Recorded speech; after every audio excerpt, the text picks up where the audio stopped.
Número 3. Steven Spieth. Mamaroneck es una ciudad de unas 19,000 personas en Long Island Sound. Es The Bean, un pueblo amistoso. Uno de los residentes era Steven Spina, de 36 años. Steven creció en la ciudad. Era un padre devoto de su hija de 12 años, Skylar Spina. Steven y la madre de Skylar no estaban juntos. Steven también amaba el béisbol y su equipo favorito eran los Yankees de Nueva York. Cada año llevaba a Skylar de los Yankees en casa. En su tiempo libre, Steven era árbitro de ligas pequeñas. Durante 12 años trabajó como cartero. Mañana del 17 de septiembre de 2007, Steven estaba solo en su departamento. Era su día libre en la oficina de correos. A veces, Steven tenía un horario extraño en el que trabajaba los fines de semana y tenía el lunes libre. Su novia, Tammy Acevedo, pasó la noche allí, pero se fue en la mañana. Planeaban verse para almorzar ese día. Alrededor de las 9:30 de la mañana, un vecino vio a Ken salir hacia su auto. Más tarde esa mañana, la novia de Steven, Tammy, no pudo comunicarse con él. Y Esther, ella consiguió que el encargado del edificio le abriera la puerta. Steven Spina, de 36 años, estaba tirado en un charco de sangre en la sala. Había sido apuñalado varias veces. La policía nunca reveló cuántas veces fue apuñalado ni con qué lo apuñalaron. Sin embargo, el ex detective principal dijo que la cantidad de heridas era excesiva. El arma homicida nunca ha sido encontrada. Steven tenía heridas defensivas y estaba claro que luchó con su asesino antes de sucumbir a las heridas. No había señales de allanamiento ni de entrada. Tampoco parecía que se hubiera robado nada. Steven vivía en una zona concurrida de la ciudad y nadie vio ni escuchó nada fuera de lo común. La policía tampoco encontró ninguna grabación relevante de cámaras de seguridad. La policía pensó que Steven conocía a su asesino.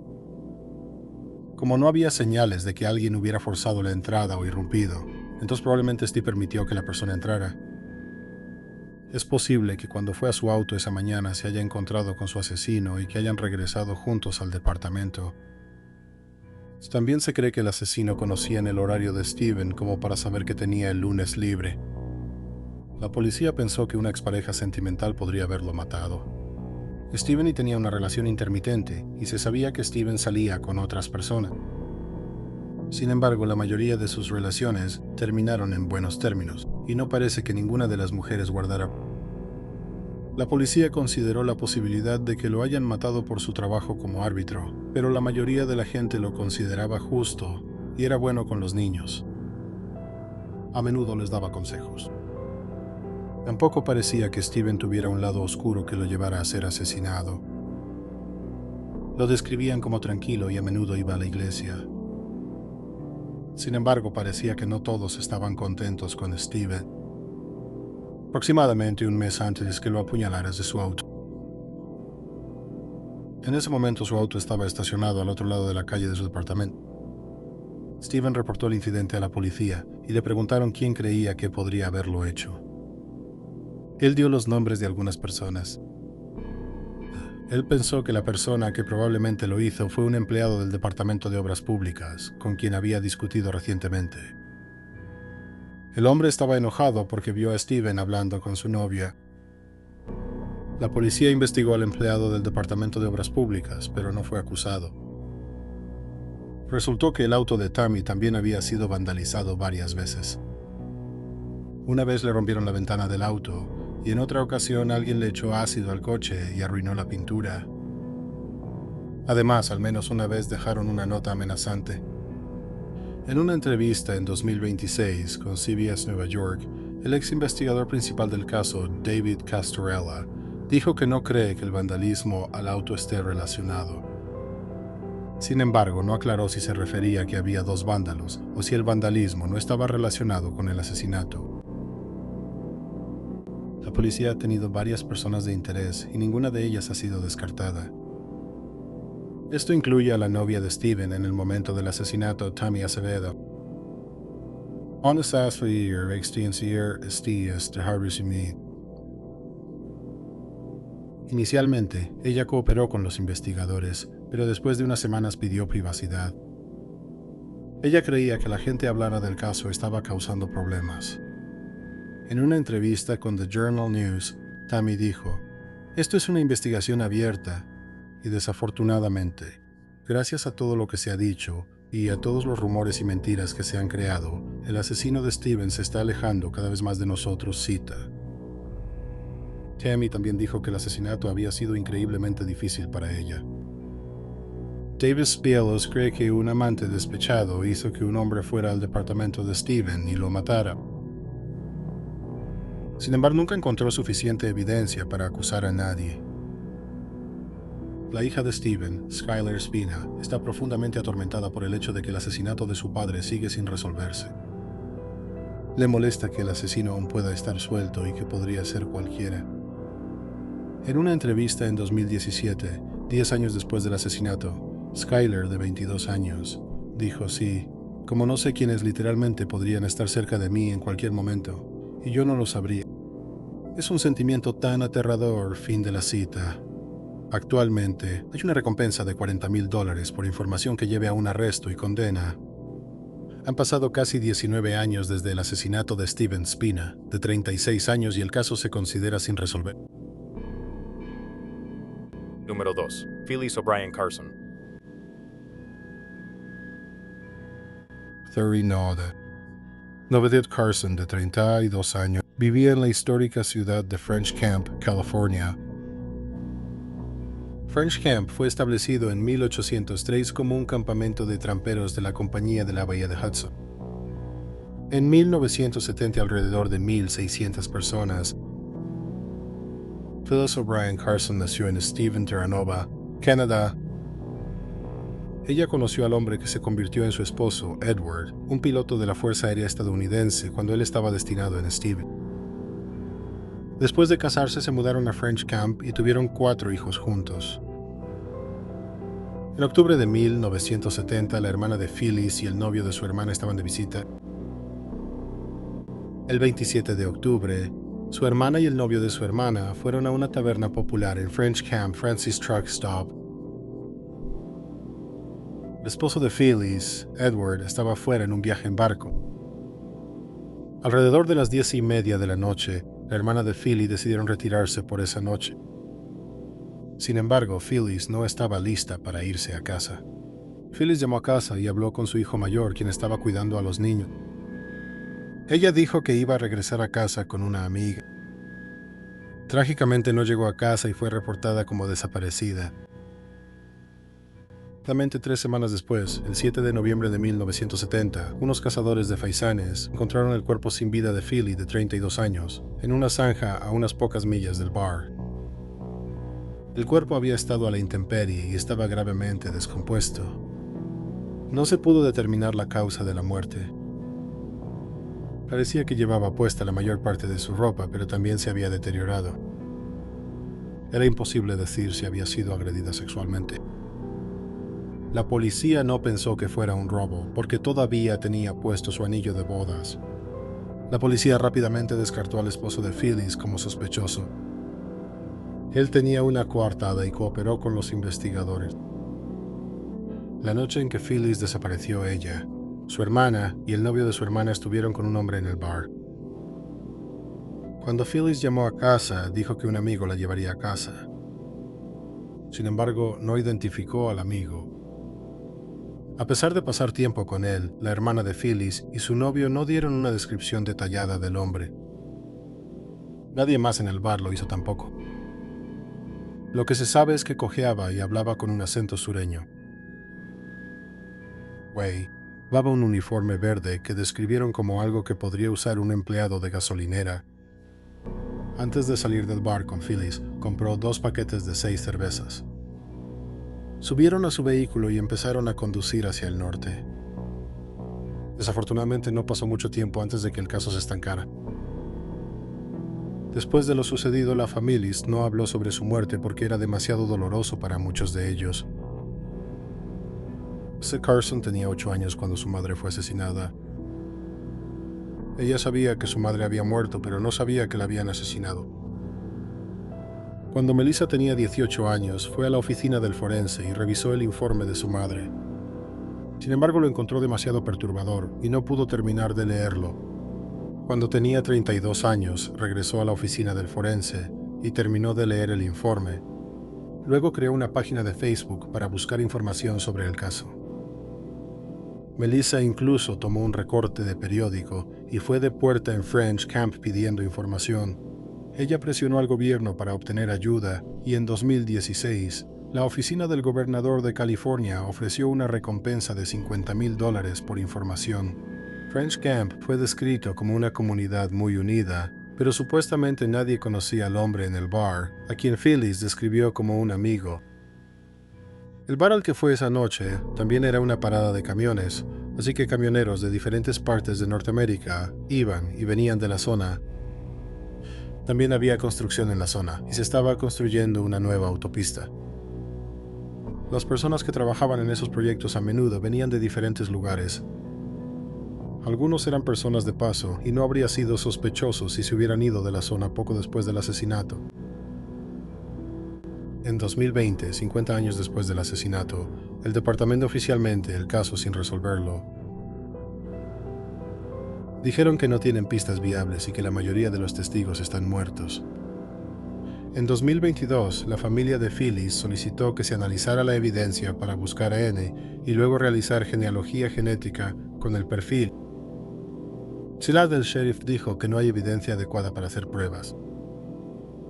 Es de a menos que alguien se presente con información, es dudoso que el asesinato de Phyllis O'Brien Carson alguna vez se resuelva. Sin embargo, después de 55 años, su familia todavía espera encontrar algo de paz. Número 1. Brian Ryan. Geraldine, Montana es un pequeño pueblo ubicado en el centro norte de Montana, junto a las montañas Highwood y al este de Great Falls.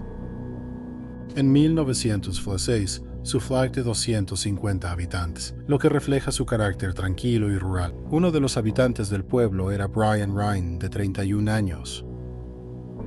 Brian nació el día de San Valentín de 1965 en Rocky Ford, Colorado. Tenía edad escolar. Su familia, que incluía a 2 hermanas menores, se mudó a Kansas. Después de la preparatoria asistió a la Universidad Estatal de Kansas. Luego obtuvo su doctorado en medicina veterinaria. En 1994 se mudó a Geraldine y abrió Prairie's Edge Veterinarian Services con una de sus hermanas. Brian vivía solo en una casa móvil en Geraldine. La casa estaba en un terreno propiedad de una secretaria y su esposo. El domingo 14 de julio de 1994, la secretaria de Brian y su esposo a su casa. En la cocina encontraron el cuerpo sin vida de Brian Ryan, de 31 años. Ella llamó al departamento del sheriff y les dijo que Brian estaba muerto y que él mismo se lo había hecho. Los agentes del sheriff llegaron a la casa. Un revólver Magnum calibre .357 estaba en el suelo junto a su mano izquierda. Entre su cabeza y la pared estaba el auricular de su teléfono. Inicialmente, los agentes del sheriff sin experiencia también creyeron que Brian se había hecho eso a propósito. Así que limpiaron la sangre del piso. Luego tiraron las toallas ensangrentadas. También tiraron el auricular del teléfono a la basura. No acordonaron la propiedad como escena del crimen y no buscaron huellas ni otra evidencia forense. A la mañana siguiente se realizó una autopsia y para el patólogo estaba claro que Brian Ryan, de 31 años, fue asesinado. A Brian le dispararon 3 veces, 2 en el antebrazo y un disparo fatal en el pecho. También había señales de una pelea. Su camisa estaba rota, su ojo derecho estaba hinchado y tenía un corte en la nariz. Agentes del Departamento de Investigación Criminal de Montana fueron asignados para investigar el asesinato. Cuando llegaron se dieron cuenta de que la escena del crimen había sido destruida. Era el primer asesinato en la zona en 15 años, y los agentes del sheriff no tenían experiencia en investigaciones criminales. Las toallas que se usaron para limpiar la sangre y el arón nunca fueron recuperados. Los agentes registraron la propiedad. En la puerta trasera encontraron gotas de sangre. Un ayudante del sheriff dijo que se encontró un zapato acuático en el escalón trasero. El otro zapato acuático estaba en el pie de Brian. Los agentes creen que el asesino llegó a la puerta trasera de Brian. Hubo una pelea en la entrada y Brian recibió 2 disparos. Brian se retiró a la cocina para tomar el teléfono y recibió un disparo más en el pecho. Luego el asesino dejó el arma homicida, que era la pistola de Brian, junto a la mano de Brian. Una pregunta era, ¿cómo consiguió el asesino la pistola de Brian? Una teoría era que Brian llegó a la puerta con una pistola. Hubo un forcejeo y el asesino le quitó la pistola a Brian. El crimen no parecía ser un robo que salió mal, pero una cosa que la hermana de Brian notó que faltaba en la escena era la funda de cuero para pistola de Brian. Era una que él hizo específicamente para la pistola y usualmente guardaba la pistola en la funda. Se registró la propiedad y la funda para pistola fue encontrada entre pasto alto a unos 24 metros de la puerta trasera. La policía concluyó que el asesino robó la pistola antes del asesinato y luego la llevó esa noche para matar a Brian. South. Patólogo no pudo determinar la hora de la muerte porque había demasiadas variables. Él creía que Brian fue asesinado entre 24 y 36 horas antes, lo que significa que fue asesinado la noche del viernes 12 de julio o en algún momento del sábado 13 de julio. Los investigadores reconstruyeron los últimos días de Brian Ryan. El 10 de junio de 1992, Brian fue a Bozeman, Montana para una conferencia. Regresó a Geraldine el viernes 12 de junio. Fue visto en un restaurante local por 2 hombres que lo conocían y conversaron con él durante unos minutos. Ambos hombres dijeron que cenó un filete. En el momento del asesinato de Brian, él estaba saliendo con Ann Wishman, de 20. Wishman dijo que él y Brian hablaron por teléfono a partir de las 10:15 de la noche, el viernes 12 de julio. Y alrededor de las 10, que Irsi colgó antes de que ella se despidiera. Ann Wishman también le dio a la policía su primer sospechoso. Ella dijo que su exnovio, Tom Turcheski, de 23 años, los había estado acosando y hostigando durante meses. Wishman explicó que ella y Turcheski habían sido novios en la preparatoria y que 2 meses antes habían estado viviendo juntos. Luego conoció a Brian en un bar y se enamoró de él. Ella planeaba dejar a Turcheski para estar con Brian. Un día antes de que ella terminara con él, Brian llamó a su departamento mientras ellos no estaban y dejó un mensaje en la contestadora. Turcheski escuchó el mensaje y se volvió loco. Wishman luego le informó que la relación había terminado y se mudó a la casa de su familia en Great Falls, Montana, que está a unos 60 millas de Geraldine. Turcheski no tomó bien la ruptura, y su comportamiento después fue inquietante. Wishman de Fallbury Holler salieron a recibir llamadas y la persona que llamaba. Wishman dijo que recibió una de esas llamadas el viernes por la noche, justo antes de hablar con Brian. Una noche, Turcheski irrumpió en la casa de Wishman en medio de la noche mientras su familia no estaba. Ella leyó su diario en el que escribió que había encontrado al hombre de sus sueños. Turcheski le citó esa parte del diario. Alguien arrojó una piedra por la ventana del consultorio veterinario de Brian. Después de una pelea con Turcheski, ella fue a la casa de Brian. En medio de la noche, Turcheski entró a la casa de Brian y le preguntó a Brian cuáles eran sus intenciones. Wishman dijo que 10 días antes del asesinato, Turcheski fue a la casa de Brian tarde en la noche. Le dijo a Brian que tenía problemas con su auto y le pidió usar su teléfono. Brian lo dejó entrar y se fue a la cama. La policía entonces entrevistó a Tom Turcheski. Él admitió que amaba a Wishman y que no había manejado bien la ruptura. Confesó que llamaba y colgaba. También admitió haber llamado a Brian en la que fue asesinado. Dijo que planeaba disculparse y aclarar las cosas, pero se echó para atrás después de que Brian contestó el teléfono. Le colgó de inmediato. Una cosa que Turcheski negó haber hecho fue ir a la casa de Ryan 10 días antes del asesinato y decirle que tenía problemas con su auto. La policía le preguntó a Turcheski si tenía una coartada para la noche del viernes y el sábado. No tenía una para el viernes, pero sí para el sábado. Dijo que se lastimó la espalda el viernes cuando se cayó de una camioneta, así que el sábado fue al hospital para recibir tratamiento. La policía sospechaba de Cherchesky, pero no tenían pruebas. Hablaron con personas que viven cerca de Brian Wright. Alguien que vivía aproximadamente una milla de distancia dijo que ese fin de semana vio un vehículo todoterreno de color oscuro. Luego escuchó 2 fuertes estallidos. Sin embargo, no pudo ver bien al conductor y no recordaba qué día vio el vehículo todoterreno. La policía señaló que Cherchesky tenía un vehículo todoterreno verde con negro. 10 días después del asesinato, la policía llevó a una sabuesa llamada Calamity Jane. La perra entró al remolque, salió por la puerta trasera y caminó hacia el pasto alto donde se encontró la funda. Sin embargo, esto aún no se consideró suficiente evidencia. Otro problema era que Cherchesky no era el único sospechoso. Larry Hagenbush era otra persona de interés.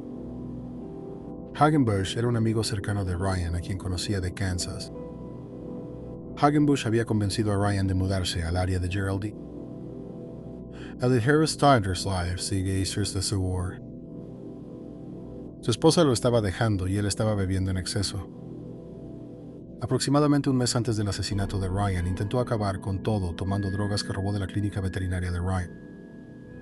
Poco antes del asesinato, Hagenbush supuestamente estaba hablando mal de Ryan en un bar local. La policía interrogó a Larry Hagenbush. Él negó haber matado a su amigo. También dijo que no había estado hablando mal de él. Se le preguntó a Hagenbush si tenía una coartada para el viernes y el sábado. Tenía una coartada para el viernes, la cual la policía pudo confirmar, pero no para el sábado. La policía continuó investigando a Hagenbush. Supieron que él estaba viendo a un consejero en ese momento. El domingo por la mañana, antes de que encontraran el cuerpo de Ryan, Hagenbush se derrumbó llorando en el vestíbulo de la oficina del consejero. Black. Ese lunes habló con una mujer y le contó detalles sobre el asesinato que no se habían hecho públicos.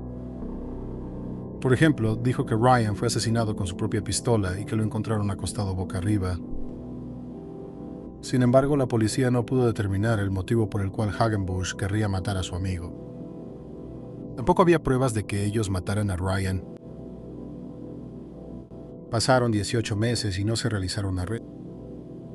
Entonces, de la nada, Tom Cherchesky contactó a los investigadores. Confesó que no había sido completamente honesto cuando fue entrevistado. Admitió que 10 noches antes del asesinato fue a la casa de Ryan y fingió que tenía problemas con su auto. Ryan lo dejó entrar a su casa. Cherchesky explicó que sus huellas dactilares podrían estar en la casa, especialmente en el teléfono. Sus huellas dactilares pudieron haber estado en el teléfono, pero el auricular fue antes de que lo revisaran en busca de huellas.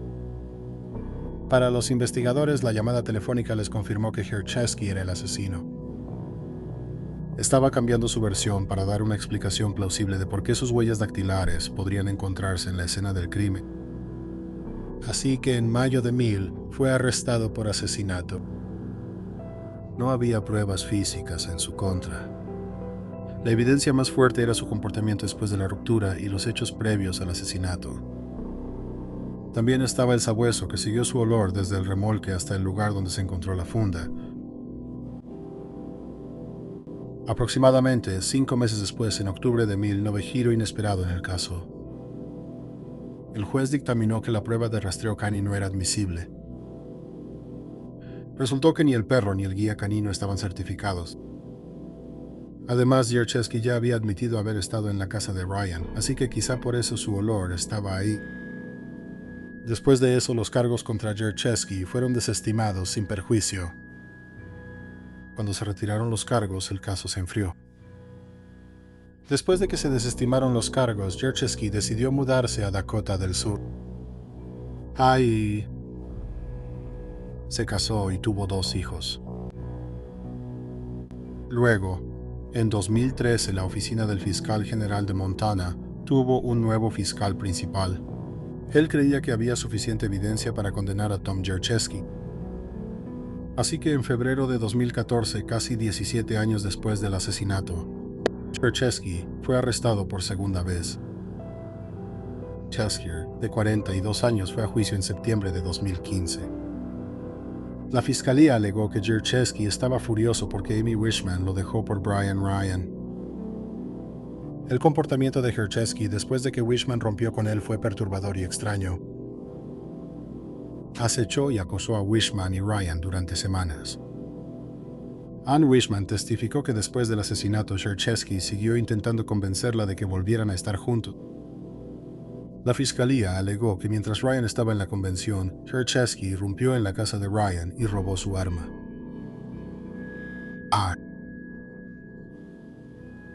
La noche del asesinato, Cherchesky llamó a Ryan y cuando Ryan contestó, colgó.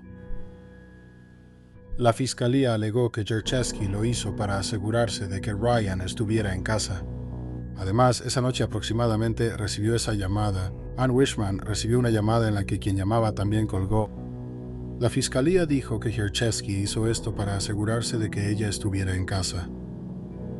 Cherchesky luego condujo su cuatrimoto cerca de la casa de Ryan. Él arrojó la funda de la pistola entre el pasto alto. Ryan estaba hablando por teléfono con Ann Wishman y luego vio o escuchó a Cherchesky afuera. Ryan terminó la llamada, salió por la puerta trasera y vio que Cherchesky tenía el arma. Hubo un forcejeo en la entrada y Ryan recibió 2 disparos en el brazo. Luego intentó llegar al teléfono para pedir ayuda. Cherchesky entonces disparó un tercer tiro en el pecho. La fiscalía señaló que Cherchesky no tenía una coartada para la noche del viernes. Al día siguiente fue al hospital para buscar ayuda porque se había lastimado la espalda.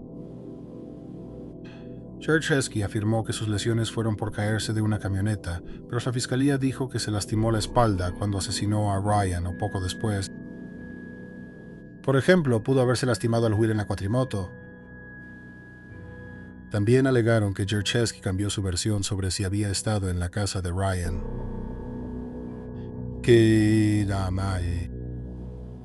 Luego, 18 meses después, admitió que sí entró a la casa y que sus huellas dactilares podrían estar en el teléfono. Defensa dijo que no había pruebas para demostrar nada de esto. Reconocieron que Cherchesky reaccionó de forma exagerada después de que lo dejaran por otro hombre. Sus acciones fueron estúpidas e inmaduras, pero eso no prueba que haya matado a Ryan. No se encontraron huellas dactilares ni a de Ryan ni en sus alrededores. No se encontraron huellas dactilares en el arma. Un gran problema con el caso fue que los patólogos no pudieron determinar la hora de la muerte.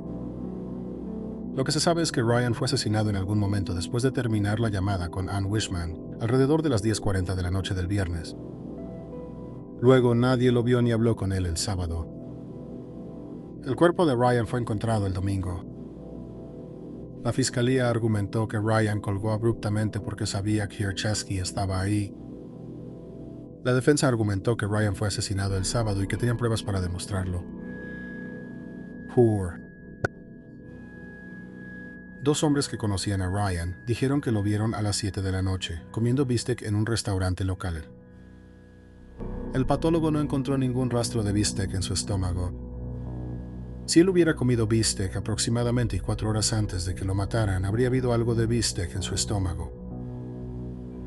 En cambio, en su estómago había rastros de huevos revueltos, pimientos y jitomates. El patólogo testificó que habría tomado 9 horas para que el bistec se digiriera completamente. Luego comió los huevos revueltos, pimientos y jitomates 2 horas antes de su muerte. Esto sugiere que fue asesinado en algún momento después del desayuno. Otro problema era que Ryan tenía un perro.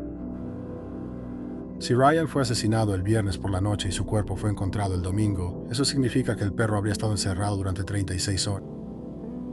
Sin embargo, no había evidencia de que el perro hubiera orinado o defecado en la casa. Una vez más, esto sugiere que Ryan estaba vivo el sábado. Él desayunó y sacó al perro para que hiciera sus necesidades. La defensa también señaló que Cherchesky no era el único sospechoso. La defensa hizo que otro sospechoso, el buen amigo de Ryan, Larry Hagenbush, testificara. En el estrado, Hag admitió que fue a la casa de Ryan ese fin de semana, pero no recordaba qué día. tenía una coartada para el viernes, pero no tenía una para el sábado. Luego estuvo el incidente el domingo por la mañana, antes de que encontraran el cuerpo, cuando Hagenbusch se echó a llorar en el vestíbulo de la oficina de su consejero. Y también Bush le contó detalles sobre la escena del crimen que no eran de conocimiento público. Esto incluía que fue asesinado con su propia arma y que lo encontraron acostado boca arriba. La defensa argumentó que Hagenbusch mató a Ryan el sábado. Hagenbusch pudo haber estado borracho y enojado. Pudo haber estado celoso de su amigo, cuya vida parecía él. Tal vez quería más drogas para sí mismo, y Ryan se negó a darle algunas. Así que pelearon y Hagenbusch mató a Ryan. La fiscalía tenía explicaciones para la mayoría de los aspectos problemáticos relacionados. Puede que Hagenbusch se haya derrumbado en la oficina del consejero, pero su esposa lo estaba dejando y su vida era un desastre. Él pudo haber estado llorando por varias razones diferentes, aparte del hecho de que asesinó a su amigo cercano. Hagenbusch no conocía los detalles sobre el asesinato antes de que fueran públicos, pero la muerte de Ryan no fue considerada un homicidio hasta el día después de que se encontró su cuerpo. Sí. Hager's restucher seldia autasimiento. Además, a veces las noticias pueden correr rápido en un pueblo pequeño. La defensa reveló algo más. Había pruebas de ADN en el caso. En la ropa interior que Ryan llevaba puesta cuando fue asesinado, había ADN que nunca ha sido identificado. Esto sugiere la posibilidad de que Ryan tuviera una relación sexual con alguien que no fuera Anne Wishman. Podría, esa persona, o alguien relacionado con ella, haber estado involucrado en el asesinato. No hay manera de saberlo, pero sugiere que otras personas, además de Chesky, podrían haber tenido el motivo para matar a Ryan. El juicio duró 3 semanas y el jurado deliberó durante 8 horas. Thomas Chesky fue absuelto del cargo de asesinato. Después de eso, el caso se enfrió. Mucha gente no cree que alguien vaya a ser condenado por el asesinato de Brian Ryan. Muchas gracias por ver el video de hoy. Si te gustó, realmente agradeceríamos que te suscribieras. Además, no olvides ver nuestros videos cortos en YouTube, Instagram y TikTok. Una vez más, gracias por vernos.